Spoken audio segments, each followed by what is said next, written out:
Kasaragod general ആശുപത്രിയിലെ അത്യാഹിത വിഭാഗത്തിൽ അതിക്രമിച്ചു കയറി ആക്രമണം. അണങ്കൂർ ബദിരയിലുണ്ടായ സംഘർഷത്തിന്റെ തുടർച്ചയായാണ് ആശുപത്രിയിലെ ആക്രമണം. അതിനിടെ ഡ്യൂട്ടിയിലുണ്ടായിരുന്ന ഡോക്ടർക്ക് സുരക്ഷ ഒരുക്കിയില്ലെന്നാരോപിച്ച് ഡോക്ടർമാരുടെ പ്രതിഷേധവുമുണ്ടായി. വ്യാഴാഴ്ച രാവിലെ അണങ്കൂർ ബദിരയിൽ ഏറ്റുമുട്ടലിന് ശേഷം കാസർഗോഡ് ജനറൽ ആശുപത്രിയിൽ ചികിത്സ തേടിയെത്തിയവർ തമ്മിലാണ് ആശുപത്രിയിൽ വീണ്ടും സംഘർഷമുണ്ടായത്. പരിക്കേറ്റയാളെ അത്യാഹിത വിഭാഗത്തിൽ പരിശോധിക്കുന്നതിനിടെ ചിലർ ഇയാളെ വീണ്ടും ആക്രമിക്കുകയായിരുന്നു.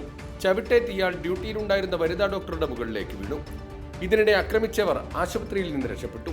ഡോക്ടർക്ക് മതിയായ സുരക്ഷയൊരുക്കിയില്ലെന്നാരോപിച്ച് ആശുപത്രിയിൽ ഡോക്ടർമാർ പ്രതിഷേധിച്ചു. ആ ആക്രമണം നടക്കുന്ന സമയത്ത് 8 പോസ്റ്റിൽ പോലീസ് ഉണ്ടായിരുന്നില്ല. അവർ ആ സമയത്ത് മോർച്ചറിയിലേക്ക് പോയിരിക്കുകയായിരുന്നു. സെക്യൂരിറ്റി ഉണ്ടായിരുന്നില്ല. നമ്മളുടെ ഇതിലൊരു മെയിൻ ആവശ്യം തന്നെ ആശുപത്രിയിൽ ഈ കാഷ്വാലിറ്റി എന്ന് പറഞ്ഞാൽ ഭയങ്കര ആശുപത്രിയുടെ ഹോട്ട്സ്പോട്ടാണ്. എപ്പോഴും അക്രമം ഉണ്ടാവാനും വൈകാരികമായ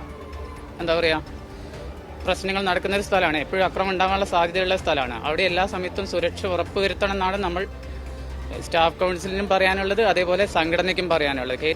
നമ്മളുടെ ഒരാവശ്യം എന്ന് പറഞ്ഞാൽ എല്ലാ ആശുപത്രികളും ഒരു സേഫ് സോണായിട്ട് പ്രഖ്യാപിക്കുക എന്നുള്ളതായിരുന്നു നമ്മുടെ സമരത്തിന്റെ ഒരാവശ്യം. സ്വത്ത് സംബന്ധമായ പ്രശ്നത്തെ തുടർന്നാണ് ബന്ധുക്കൾ തമ്മിൽ ഏറ്റുമുട്ടിയത്.